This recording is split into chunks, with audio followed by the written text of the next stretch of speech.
Hi, today we are going to read a story called Irish Adventure. This is adapted from Disney's Little Einsteins TV show. This is written by Marcy, Kelman and illustrated by Aram.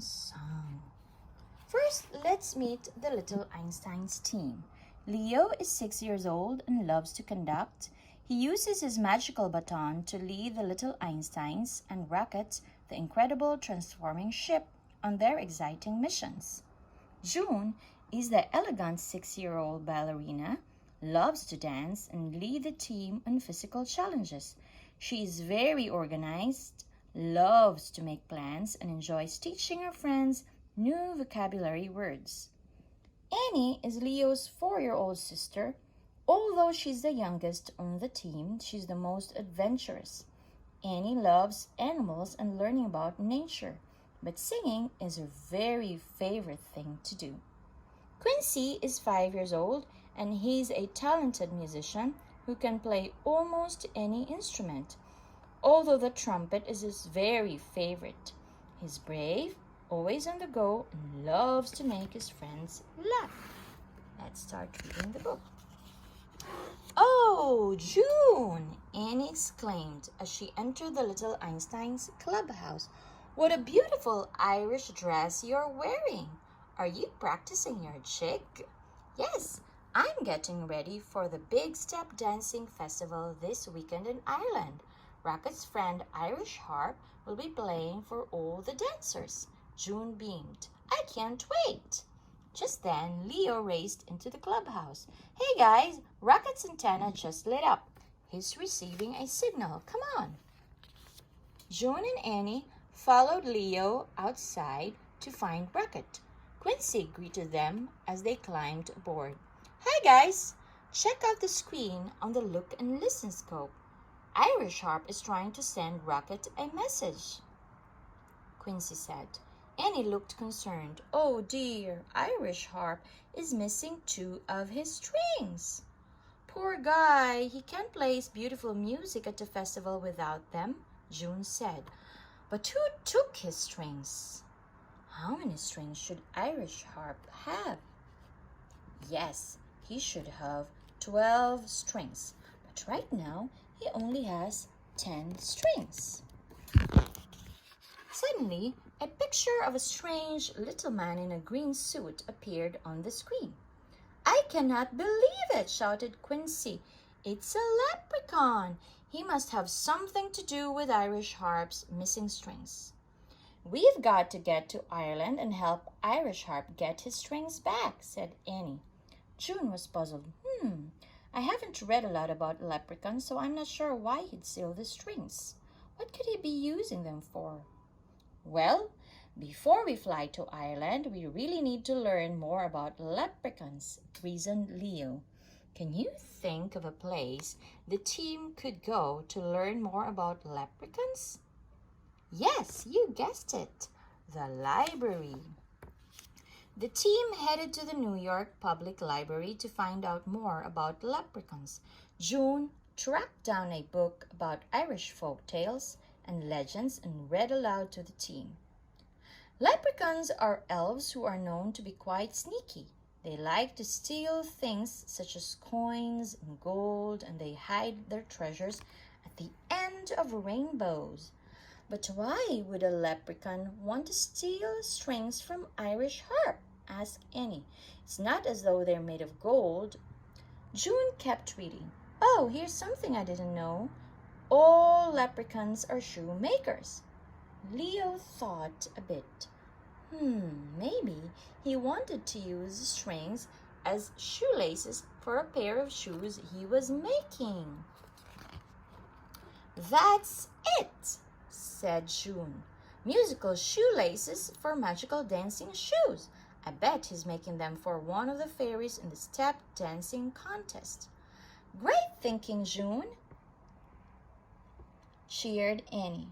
"Now let's check out this book from the library in case we need it on our mission." As they headed down the steps of the New York Public Library, Quincy scanned the book for more clues about leprechauns. Listen to this, guys. You can often find a leprechaun hammering away at a shoe in a patch of a four-leaf clover. If you're able to catch this tricky fellow, he will grant you 3 wishes. Good detective work, Quincy. Now we know where to find him, said Leo. Come on, guys. We've got a mission in Ireland. Once aboard Rocket, the team headed for Ireland. While flying over the country, Rocket used his look and listen scope to pick up the tap, tap, tapping sounds of a hammer in 3 different clover patches. Annie scanned the 3 patches she saw on screen. We're looking for a patch of 4-leaf clover, right? She asked. Yes, Annie, said Leo. 4-leaf clovers are very rare, and that's why they're Irish symbols of good luck. Well, let's hope you have the luck of the Irish and pick the right patch, Quincy giggled. Which clover patch is the leprechaun hiding in? The first one, the second one, or the third one? Yes, he must be in the second one, the one filled with 4-leaf clover. After landing in the 4-leaf clover patch, the Little Einsteins came up with a plan for catching the leprechaun.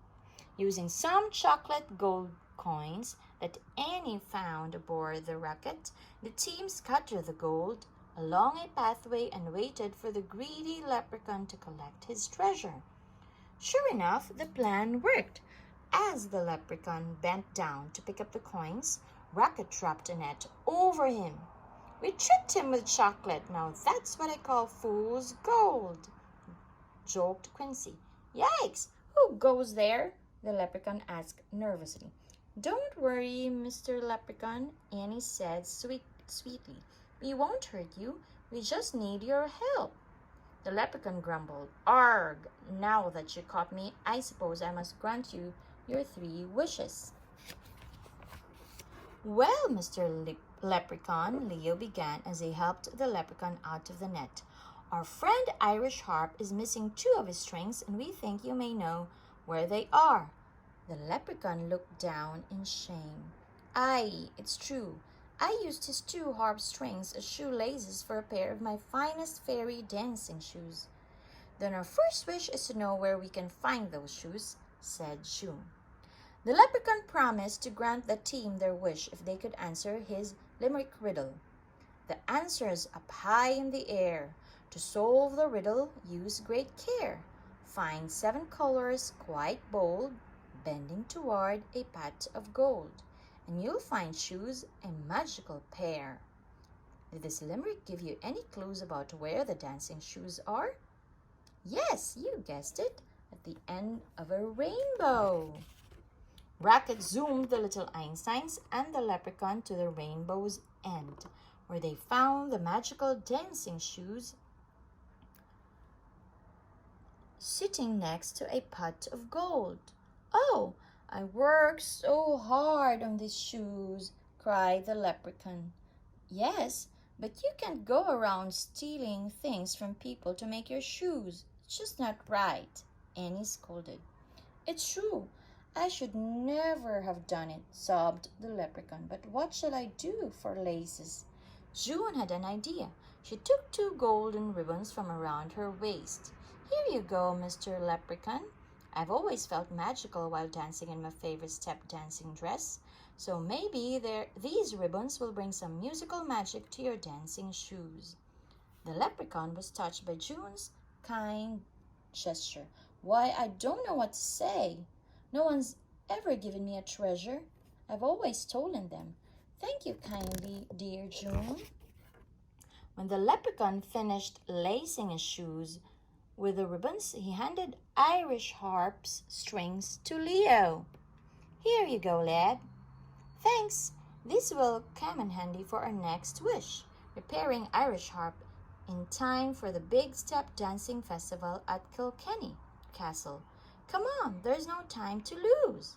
Rocket flew everyone to Kilkenny Castle. There, they tracked down Irish Harp, who was thrilled to see that the team had rescued his strings. After the leprechaun handed his beautiful dancing shoes to a sad fairy that had no shoes to wear, he ran over to Irish Harp and recited this limerick. Pain and sorrow I caused these things when I stole two of your lovely strings. I'll repair 'em right away, and soon you'll get to play sweet music and the joy it brings. With a wave of his hands, the leprechaun made the two strings magically reappear an Irish harp. Hooray! Exclaimed Leo. Now Irish Harp can play his beautiful music for the step dancing festival. Good thing, because I've brought along a bodhran, an Irish drum, so I can shamrock and roll along with them, joked Quincy. The leprechaun smiled. He was glad he had restored Irish Harp strings, but he was a bit sad that his journey was over. Well, I best be on my way, he said, but here's a little something for each of you before I head back to me clover patch. The leprechaun reached into his pocket to find 4 clatter rings. The rings were decorated with hearts, a traditional Irish symbol of love, hands representing friendship, and crowns representing loyalty. Mr. Leprechaun, this is the prettiest ring I've ever seen, Annie said as she admired the ring on her finger. Leo started to frown. Wait a minute, sneaky leprechaun. You still owe us one last wish. Oh dear, I near forgot. My face is reddened. What is your third wish then, lad? Asked the blushing leprechaun. Our wish is that you'll stay and dance with us here at the festival, cheered June. The leprechaun couldn't believe his ears. Me? You'd like me to stay and dance with you lot? Aye, we swear it's not a bunch of blarney, Quincy said in his best Irish accent. It's true, Leo chuckled. If you left us now, we'd be green with envy. The team laughed and danced with the leprechaun and Ireland's magical musical fairies. Mission completion.